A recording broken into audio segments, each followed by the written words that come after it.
DS, seja muito bem-vindo, muito bem-vinda ao nosso quinto e último episódio da nossa série Preview DS, que foi uma série repleta de perguntas sobre cientista de dados.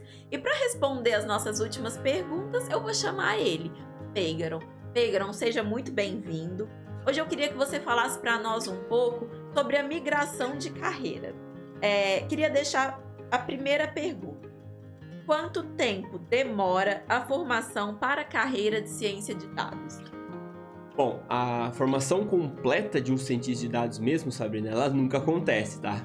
Como eu já disse anteriormente, né, é uma profissão que você constrói ela constantemente.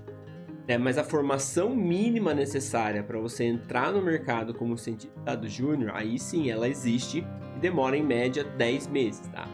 E como um bom cientista de dados, esse número não é um chute.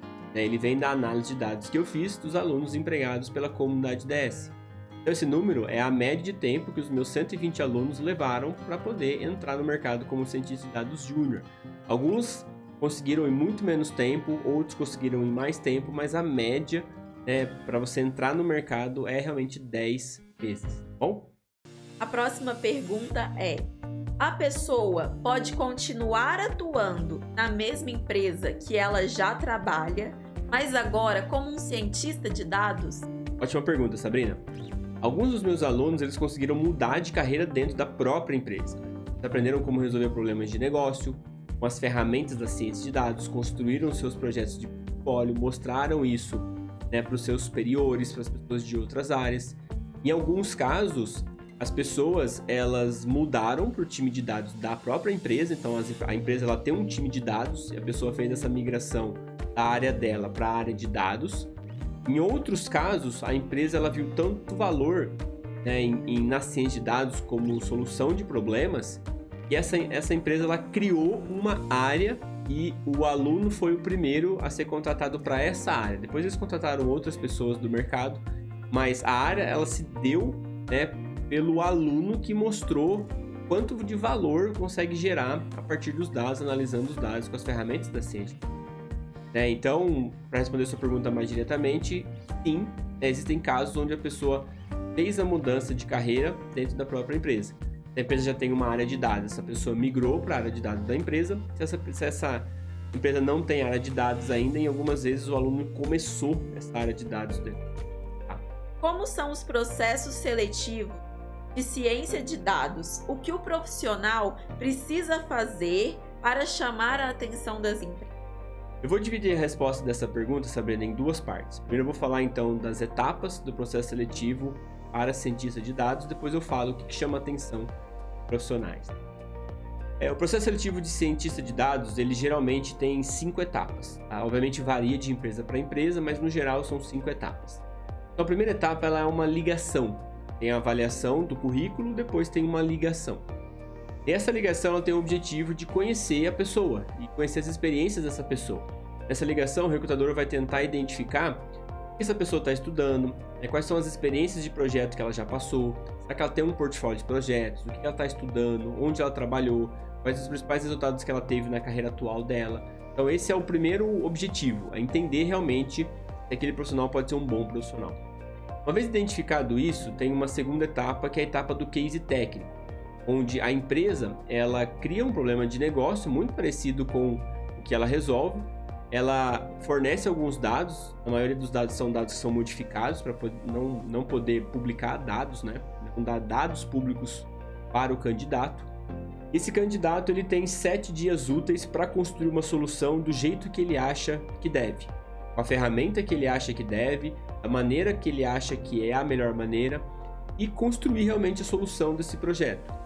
Então, o objetivo dessa etapa é realmente avaliar a capacidade do candidato em resolver problemas de negócio com o conhecimento da ciência de dados que ele tem. Então, é aqui realmente que o candidato ele prova o seu valor, ele prova a sua capacidade, ele prova que ele consegue realmente resolver problemas de negócio usando ciência de dados. Então, é nessa etapa aqui do processo seletivo. Depois disso, ele faz essa entrega, ele tem uma apresentação. Nessa apresentação, o candidato, ele realmente mostra, esclarece como que ele construiu aquela solução. E como que ele construiu aquilo, qual foi a linha de raciocínio, como é que foi o planejamento daquilo. né? Como que foi a escolha dos algoritmos, a escolha das análises, as escolhas das ferramentas da estatística, qual é o risco que o candidato correu ao escolher determinada ferramenta, qual é o resultado que ele acabou abrindo mão ao escolher determinado algoritmo. Então as pessoas questionam ele mesmo, né, na parte técnica, para saber se ele tinha consciência daquilo que ele estava fazendo, né, para realmente entender se foi ele que fez aquilo, se ele teve ajuda ou se ele copiou de algum lugar. Então o objetivo é fazer essa apresentação e, obviamente, avaliar também a comunicação do candidato. A quarta etapa do processo seletivo, depois que você é aprovado no case, é uma conversa com os gestores. Então, os gestores da área, né, os cientistas de dados manager, às vezes o cientista de dados sênior ou o gerente responsável pela área de dados, ele faz uma avaliação. E o objetivo dessa avaliação é entender como que é a cultura do candidato em relação à cultura do time. Todo time tem uma cultura, né? Tem pessoas elas se comportam de uma maneira. As pessoas acreditam num comportamento ideal para aquele time. E aqui os gerentes, eles têm que entender se a cultura do candidato vai bater com a cultura do time, se ele vai ser uma boa pessoa para trabalhar, se ele não vai ser um cara chato, se ele não vai ser um cara inconveniente, se ele vai ser um cara que não vai deixar as pessoas na mão. Então ele quer identificar se ele vai ser um bom candidato para o time. Depois que você tem essa conversa com o gestor, a última etapa do processo seletivo é uma conversa definitiva com o RH. Muitas vezes é o RH ou os próprios fundadores da empresa. Qual que é o objetivo dessa conversa? É entender se o candidato ele tem um fit cultural com a empresa. Ou seja, a empresa, não só o time, mas a empresa tem uma cultura. E a pessoa que está entrando nessa empresa precisa compartilhar mais ou menos da mesma cultura para que essa pessoa ela consiga performar muito bem, que ela consiga entregar coisas muito boas. Então essas são as 5 etapas do processo seletivo de ciência de dados. É uma ligação telefônica que tem depois da avaliação do currículo, aí tem um case técnico para você apresentar, depois tem a apresentação desse case técnico, tem uma conversa com o gestor e uma conversa com o RH ou com os fundadores. São as 5 etapas de um processo seletivo de ciência de dados. Obviamente varia de empresa para empresa, mas não foge muito disso, tá bom? Agora, em relação a você conseguir chamar a atenção dos recrutadores, né, a principal coisa que os recrutadores eles procuram num candidato são evidências que ele realmente sabe o que ele está fazendo.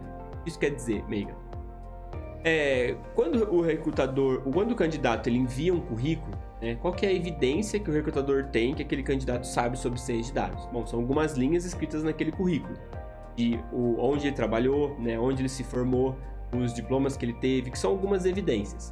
Mas são evidências um pouco mais fracas, né? Porque, como eu disse para você anteriormente, hoje, na ciência de dados, o que é levado mais em consideração é a capacidade do candidato em resolver problemas e não necessariamente a instituição que ele se formou, nem o curso que ele fez. Então, um currículo tem algumas evidências. Como é que você passa mais evidências para o recrutador e dá mais confiança para ele em relação às coisas que você sabe? E a melhor forma de fazer isso é através de projetos de portfólio, através de um portfólio de projetos.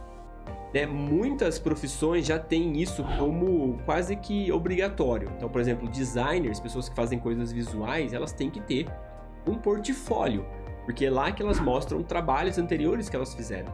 Na ciência de dados é a mesma coisa, você precisa colocar no seu portfólio projetos que você trabalhou, seja durante seus estudos, seja durante a sua pós-graduação, que evidenciem para os recrutadores que você domina aquilo, você conhece aquilo. Então esses projetos, eles não podem ser qualquer projeto, também não podem ser projetos feitos de qualquer jeito, porque se você fizer um projeto de qualquer jeito, você vai passar para o recrutador a impressão de que você ainda é um novato, que você ainda é uma pessoa que está estudando, que você não está no nível de um júnior, por exemplo. Então a construção desses projetos de portfólio precisam ser de forma profissional. É como se você realmente trabalhasse na empresa e você entregasse um produto profissional para a empresa. Então, esses projetos do seu portfólio, eles precisam ser bem mais robustos. E o que tem? Quais são os elementos desse projeto de portfólio mais robusto? Você precisa definir o problema de negócio, o que você está resolvendo. Precisa ter um planejamento da solução, você precisa mostrar claramente que você tem um plano para resolver aquele problema, que você não sai de qualquer jeito fazendo qualquer coisa, você tem um plano para aquilo. Você tem que mostrar a solução realmente do projeto, o algoritmo que você construiu, as análises que você fez, os insights que você gerou, como que é a solução daquilo. E você precisa calcular o retorno esperado da sua solução. Porque o problema de negócio ele é sempre para resolver um problema que visa trazer mais lucro ou diminuir o custo. Então, como que a sua solução em ciência de dados vai trazer esse retorno financeiro? Então, você precisa aprender a calcular isso. Então, olha, se as pessoas implementarem esse algoritmo, então, a gente tem um retorno estimado de X. Você precisa estimar isso. É isso que dá a grande surpresa, né, para os recrutadores, porque fala, pô, olha esse candidato, ele consegue estruturar um problema de negócio, consegue planejar a solução, ele resolve a solução, né, ele mostra o retorno financeiro que a solução dele traria para a empresa. Então, olha a maturidade desse candidato. Mesmo para o nível júnior, ele já tem maturidade de entender que ciência de dados é para resolver problemas. Esses problemas, eles resultam em aumento de faturamento, diminuição de custo pelas empresas. Então você precisa colocar isso no teu portfólio, para que realmente ele seja algo de alto nível, que seja algo diferente dos outros. E aí você está colocando mais evidências para o recrutador entender que você conhece de ciência de dados. Então não só o teu currículo, mas também projeto de portfólios, um site que você coloque os seus projetos, que você coloque um link para o recrutador acessar.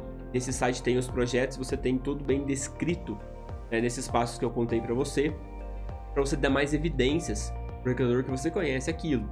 Por fim, você fecha com a conclusão do seu projeto, o que foi bom, o que foi ruim dentro da sessão de aprendizados, e os próximos passos, que é o que você faria para continuar melhorando aquela solução. Tá? Se você tiver um portfólio de projetos muito bom, cara, suas chances de conseguir aquele processo seletivo, aquela vaga, elas aumentam exponencialmente. Porque entre você tá entregando um currículo preto no branco e uma outra pessoa que entrega um currículo e também um portfólio de projetos, cara, é quase que claramente a evidência de que o outro candidato é muito mais bem preparado que você, tem muito mais evidências do resultado que ele gerou com o conhecimento que ele tem. O portfólio de projetos é a grande chave. Fígaro, agora eu queria que você respondesse a última pergunta do nosso episódio e também da nossa série. Existem outras formas de atuação como cientista de dados que não seja a de um funcionário em uma empresa? E se tiver, quais são elas? Trabalhar como funcionário, né, ou um colaborador individual, como a gente chama dentro da empresa, ela é uma das 4 formas de você viver como cientista de dados. E as 4 formas, elas são as seguintes. Você pode exercer a ciência de dados como um colaborador individual, trabalhando em uma grande empresa ou empresas de vários setores. Você pode ser um freelancer, onde você trabalha resolvendo problemas de negócio de outras empresas, mas você não tem um vínculo empregatício com aquela empresa. Você pode trabalhar dando consultoria de dados, então você oferece seu conhecimento sobre manipulação de dados, sobre a ciência de dados para pequenas e médias empresas que não têm condições, por exemplo, de contratar um time inteiro de cientistas de dados. Ou você pode, a quarta e última opção é empreender. É um empreendimento que visa como o core do seu empreendimento a ciência de dados, né? Então, por exemplo, o colaborador individual é um trabalho como a maioria de nós temos, nós trabalhar dentro de uma empresa. Quais são as vantagens disso? A vantagem é que você participa do processo seletivo e você se vende uma única vez. É o momento quando você está procurando o seu trabalho. Então você se vende, mostra os seus resultados, mostra suas competências e você consegue entrar dentro de uma empresa. Dentro dessa empresa você tem uma estrutura que vai ajudar você a fazer o seu trabalho. Você tem gerentes que vão te ajudar a filtrar os problemas de negócio, você tem outras pessoas no time que vão tirar suas dúvidas, você tem pessoas do time e que também não são do time que você compartilha conhecimentos. Então você tem realmente ali uma estrutura muito grande para fazer o seu trabalho. Quando você trabalha com freelancer, né, você tem que se vender todo momento. Então, todo cliente que você abordar como freelancer, você precisa realmente se vender o teu trabalho. Né? Você precisa ter um gerenciamento de tarefas muito bom para poder dar uma previsão da entrega do projeto para o cliente de uma forma mais clara, de uma forma precisa. Tem que gerenciar muito bem o seu tempo, gerenciar muito bem as tarefas. Tem que conseguir quebrar um projeto de ciência de dados em vários pedaços menores, fazer reuniões de follow-up com o cliente para entender, mostrar para o cliente onde você está em cada projeto. Então, quando você recebe dinheiro, você tem que ter um investimento financeiro para você conseguir guardar esse dinheiro e construir a tua aposentadoria. Então você precisa de outras habilidades, né, além da ciência de dados em si. Você precisa prospectar esses clientes, você precisa manter a comunicação com esses clientes, você precisa fazer o projeto em si e mostrar como que usa. Então é um trabalho, né, que apesar de ter a ciência de dados como o core, ela tem outras habilidades, como por exemplo as vendas, gerenciamento de projetos. que é quase a mesma história como a consultoria de dados. Na consultoria, tem dois tipos. Você pode vender uma consultoria mão na massa, uma consultoria mais prática, onde a pessoa também te dá um projeto para você resolver, ou você pode vender uma consultoria estratégica, onde as pessoas vão você vai vender a estratégia de como elas constroem um time de dados dentro da empresa. Então a consultoria tem a mesma coisa, você precisa continuar sempre prospectando clientes, sempre fazendo vendas, sempre fazendo reuniões, sempre planejando o custo de projetos, sempre planejando as tarefas, fazendo follow-ups com as pessoas para dizer onde, em que momento do projeto você está. Então, o trabalho de consultoria é muito parecido com freelancer. São muitas outras variáveis que vão além da ciência de dados. Obviamente, você tem que saber a ciência de dados, senão você não vai conseguir fazer o projeto. Mas não é só a ciência de dados, você tem que saber muito mais do que isso, tá? E por último, é empreender. E aí você construir um empreendimento, construir uma empresa, né? Tem algumas empresas que elas usam, por exemplo, uns resultados de ciência de dados, que é, por exemplo, sistemas de recomendação. São algoritmos próprios da ciência de dados. Eles usam isso para criar uma empresa. Então, existem empresas que recomendam, por exemplo, a roupa que você vai vestir para poder ir para um casamento, para poder ir, por exemplo, uma festa. Então, as recomendações desse aplicativo, por exemplo, elas são fruto de um sistema de recomendação. Mas como empreendedor, você precisa entender esse problema, você precisa montar o seu time, você precisa de desenvolvedores para fazer, cientistas de dados para fazer, ou se você mesmo vai ser o seu cientista de dados. Você precisa realmente empreender, né? Juntar pessoas no mesmo lugar, em busca de um propósito comum, trazer pessoas competentes, montar times, gerenciar a parte financeira da empresa. São outras habilidades que vão além da parte da ciência de dados. Então existem sim 4 formas de você trabalhar como cientista de dados, que vão além aí de trabalhar como colaborador individual em uma empresa. Você pode ser esse colaborador individual, você pode ser um freelancer, você pode ser um consultor de dados, ou você pode empreender como cientista de dados, tá bom? Meigaron, muito obrigado por tirar nossas dúvidas. E você, DS, que ainda não se inscreveu no nosso evento, o link tá aqui abaixo na descrição desse vídeo, e através desse link você também vai receber as aulas do nosso mini curso que antecede o nosso evento Ciência de Dados, a Origem. Muito obrigado pela companhia e vejo vocês!